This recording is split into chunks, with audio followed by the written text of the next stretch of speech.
Oh, and one more thing I forgot to fix. I need to delete the top surface of the skirt. After completing this video, I realized that I have not deleted the top surface of the skirt. So this is an additional video on how you can do it easily with Polygroups. Group by normals. Under Group by normals, there are a few options for us to adjust.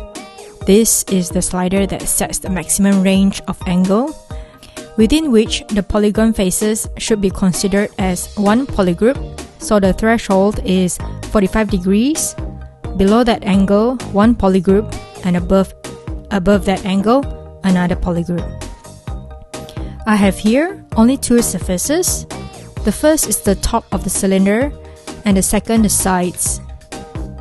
These two surfaces definitely exceeds 45 degrees, and each shall have its own color.